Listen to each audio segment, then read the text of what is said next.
had to be respectful, and he asked, he said, may I have a parade for the former commander of the 2nd Armored Division, and may I introduce him to the troops and have a special showing? And the answer was, no, we don't have the funds.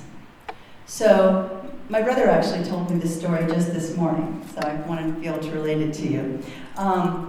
Dad remembered that what the Germans did was they would often position the spectators instead of bringing the parade to the spectators, he brought the spectators to where the soldiers were. So he lined up viewing stands as the soldiers, the 2nd Armored Division soldiers, would come home from their practice, all dirtied up and, showing the sweat of their efforts. And not only was General Harmon impressed, and Dad was happy to link those two parts of history together, but also it did a lot for the community. So the morale boosting was very, very important to him as well. One unfortunate thing did happen is that Dad was actually instructed on one particular battle date to throw the game. So for political reasons, for whatever reasons the commander had in mind, the 2nd Armored Division was asked/told to lose. And I remember Dad coming home, and we were all very close. We were sort of his cabinet, the kids and Mom, and we discussed these difficulties around the dinner table quite openly. And he said, I don't know what I'm going to do. I can't throw this. I've worked too hard to get these guys into battle readiness. And so he went against orders. And then there was the day that I came home from school and looked down the hallway towards Mom and Dad's bedroom, and I saw Dad's knees, and I saw him shaking with a letter. And he heard me come in, and he said, "Hey, Helen, I got to read you something." And it was his efficiency report, and it pretty much was decided that he would not be receiving his 3rd star. General Patton does not follow orders. And so, the letter had many good things to say, but that was kind of the nail on the coffin. However, just to bring my experience of Dad, and there are many, many things to say about our whole life here at Fort Hood/Cavazos, to include that I knew the Cavazos family, and General Cavazos worked for my father. You've seen the picture of Dad decorating him. So I'm able to integrate the name change, although I'm always going to sort of have a very special place in my heart for Fort Hood, which was home. But I will skip to the last day of Dad's reign as commander of the 2nd Armored Division, just holding me close and seeing those 16,000 men across the parade ground and say, "Helen, look at that. Not a step out of place. Not a step, not a one." And you can obviously relate to that. So you are a part of that. You are a part of that legacy. You are a part of the great General Patton legacy of the Second World War and his training. And I think that if they would leave a message to you, it would be to say you have also been baptized in fire and blood and have come out steel. It's my grandfather's final blessing to his army at the end of World War II. But also Both of them had a grand old time commanding the 2nd Armored Division and knowing that they were giving their all to pull it into the best fighting condition. Because no matter if we're in peacetime or war is on our doorstep, why not practice readiness? So, thank you.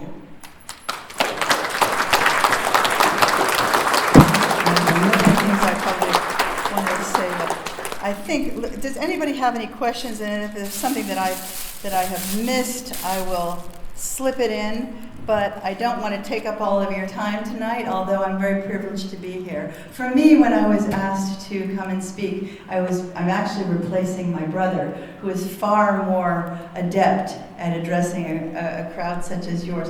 I'm all okay over in Normandy. I speak French and work with the locals there, and my job is really to invigorate the local people to continue to be able to relate to the Americans coming and attune the Americans who come over to attune to the locals, and that we share the experience together, not of just what happened, but we create new memories together. My sound bite this year on several talks that I've had to give, particularly to parents and kids, is everybody's talking about never forget, and I guess this applies to us here as well. You cannot remember something you didn't experience, but we can create new memories together based on the memories of those before and based on the lives that have been given to create the path to goodness. And finally, we're talking a lot about bridge building and relations between countries, and boy, haven't we been given a gift this year on that Francis Scott Key Bridge, which clearly, well, symbolic enough that it was named after the very person that composed our national anthem. But I like to say that broke down because of miscommunication, lack of understanding, maybe between nations. Didn't have to happen, but it's an image that we have been now given and we can hold. And I think for me the upshot is, let's not build any more new bridges. Can we just fix the ones that we have and strengthen them? And don't miss an opportunity, even with your enemy, to reach across the line, especially if there's a diplomatic moment that allows it. And frankly, that goes for the Russians as well. I have to throw that in. You know, Grandpa forgot to mention the Russians. That's why he was taken out of the game, you know. But we also didn't mention the Russians this year at D-Day. And I thought it would be an opportunity to at least mention how unfortunate it is that the allies with whom we were together, you know, there's been a breakdown. So I'm kind of throwing my one little personal, you know, political jab out there because I wanted to get that word out too, having just experienced the great D-Day commemorations. Any questions? About Patton? You don't want to know how he died? We all know. We saw the movie. You saw the movie? Oh, okay. All right.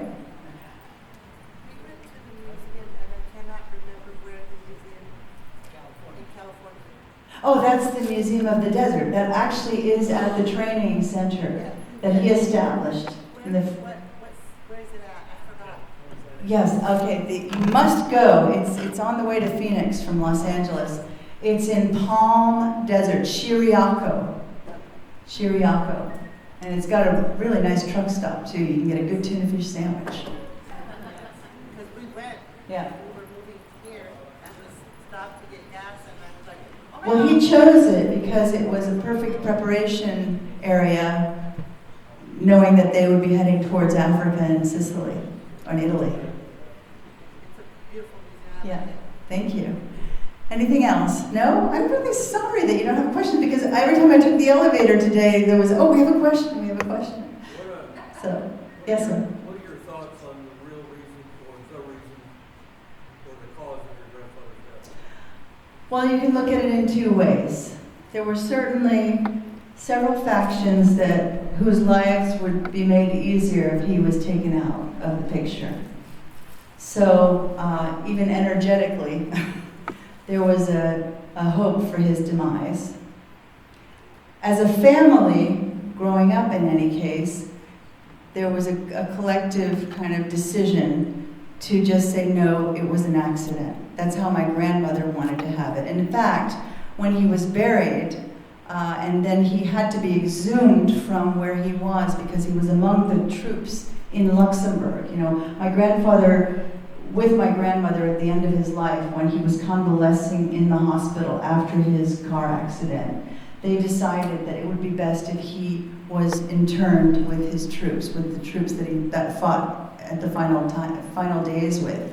And yet, so many people wanted to pay homage to him that they would trample on and bald too many of the other graves. So there was a decision was taken to put him in the front of the cemetery. I like to say that he wasn't directly in the front.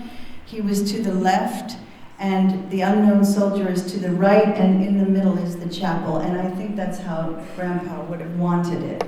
You know, I actually believe that his greatest legacy will be that he learned how to pray through the war. And certainly, if anybody has seen the movie Patton, they realize that moment when he had the weather prayer composed, that was monumental.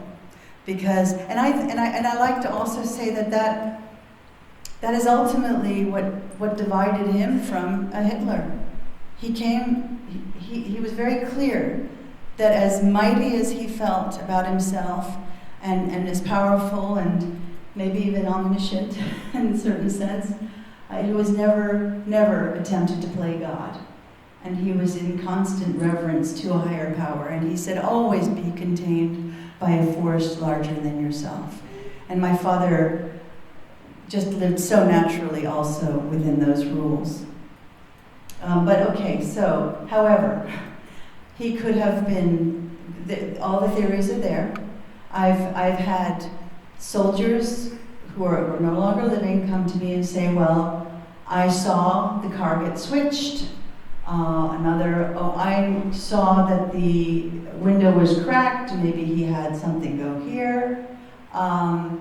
There was a spy who came to see me in the late 90s in France who told me that he knew of a nurse who was instructed to come into Grandpa's bedroom as soon as my grandmother would leave every night to open the windows to let the cold air in.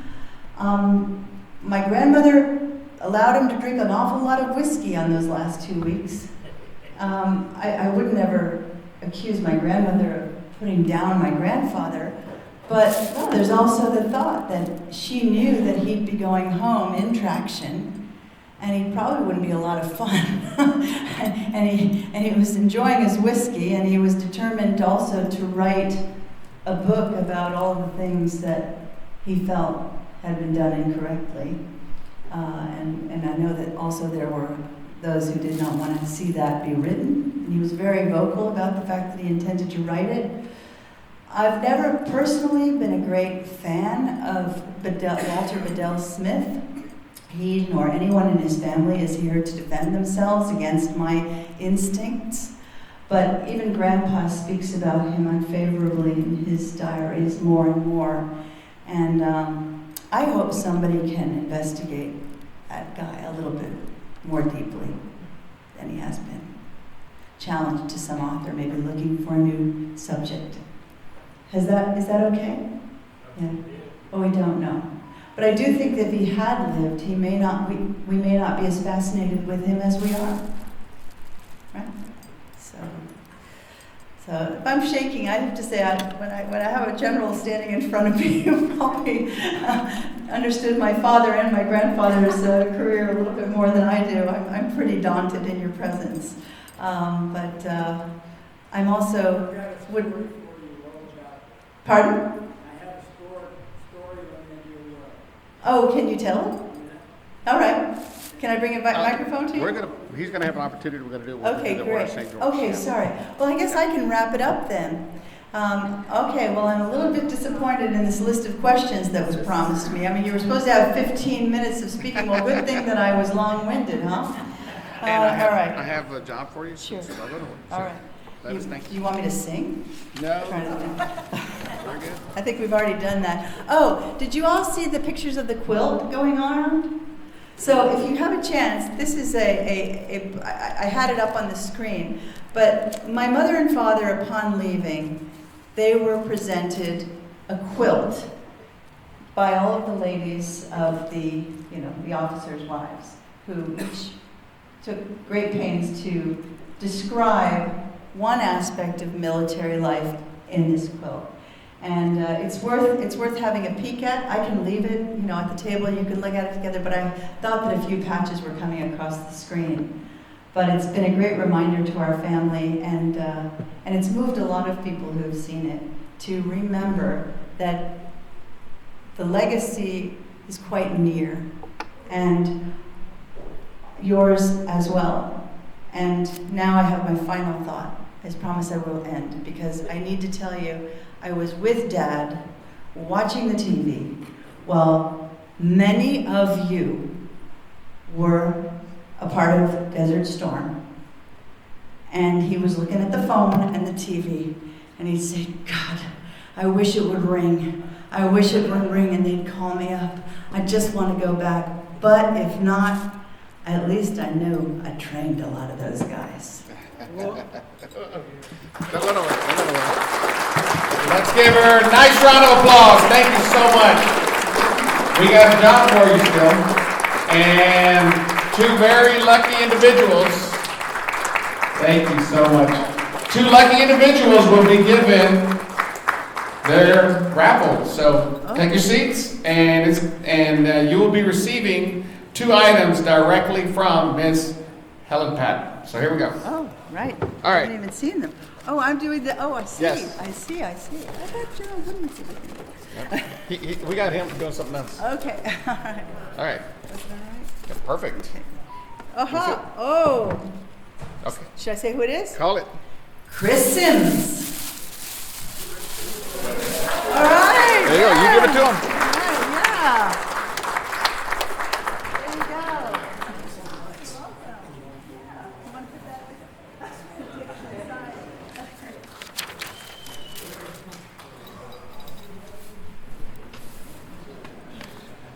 Okay, this next one, y'all gonna like this one. I've heard of members that have been in 2AD in the 80s. Helen, you're gonna have to give that up to somebody. Some of you were in 2AD in the 70s. Who here was in 2nd Armored Division in 1970 or earlier? What? Okay, well, we're going to have to go back. Okay. What about 1968? 68. What about 1967? Oh my. All right. Well, it looks like General Patton's photographer has just earned. Come on up and get your whiskey. Tom Petrick. That's yours, Tom.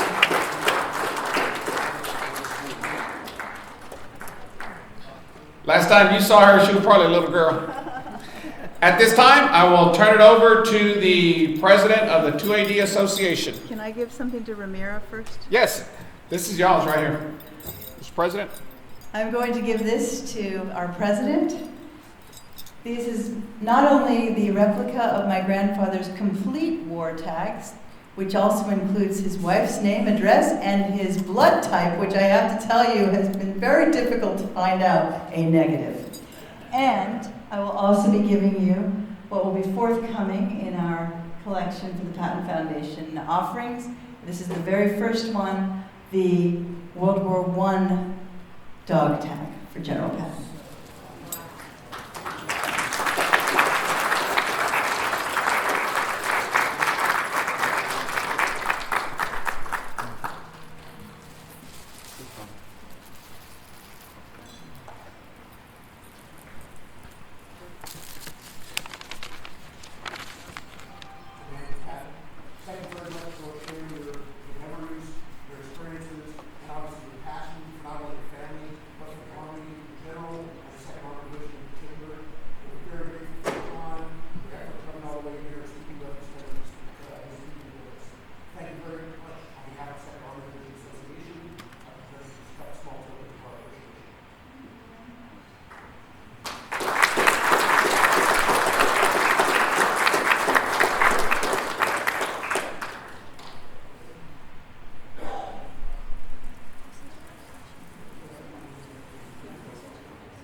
Okay, and next, will all armored and cav flag officers and armored and cav command sergeant majors please join me on the stage, right over here. Follow our president.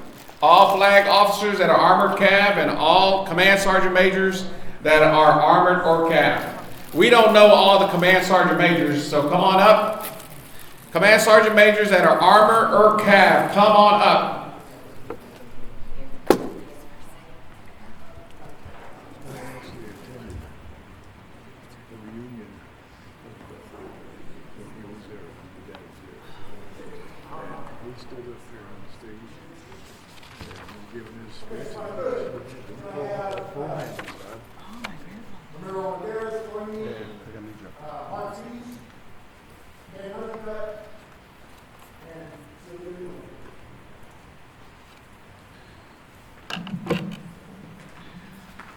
Look at the back of your program. You will see the Order of St. George.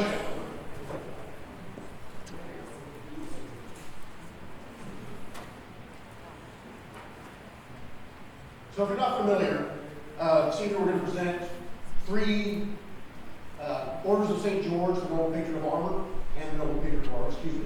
The Order of St. George signifies the contribution to the armor force as a soldier, as well as a larger contribution to the mounted force in general. Three of the individuals, or all four individuals here today, are being recognized for service as Armored Cavalry soldiers and their contributions to the 2nd Armored Division Association since they've been soldiers, as well as Ms. Sylvia, who is being recognized as Noble Patron of Armor for her service as a soldier in support of armored soldiers, and again, her contributions to the 2nd Armored Division Association over the last few years in preparing for these reunions and everything else that we have going on here tonight.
Keep in mind that anyone in here in this audience, if you want to become a member of the board of directors of the 2AD Association, get with us. We can use whatever skills, knowledge, abilities you have to keep this 2AD Association alive, humming, and vibrant. It takes all of you. And these people being presented have really done so much for the success and the rejuvenation of 2AD.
Tom, I bet you never thought you'd be still taking pictures of a patent 50 years later.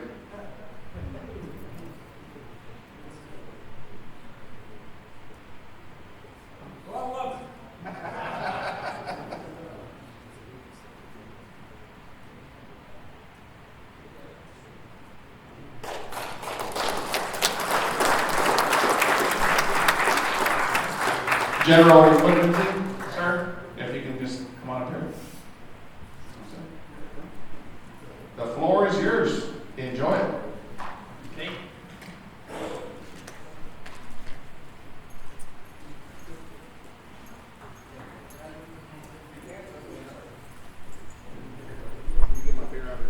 Yeah, okay. Or leave it if you Okay. want. Get old Sergeant Major. Just use this or no? Here, I'll take care of that. There you go. Okay, thank you.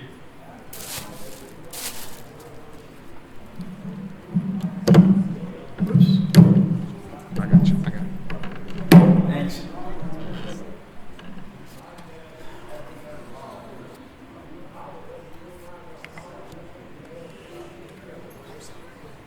Let me get him sat down for a second, sir. Let me sit him down. All right, let's take our seats. And at this time, we are very honored to have Lieutenant General Woodmansee give us a quick little words of wisdom. And really, we pushed to have him up here on the. Let's see what he has to say. We brought him up here to the podium. We really want to hear it.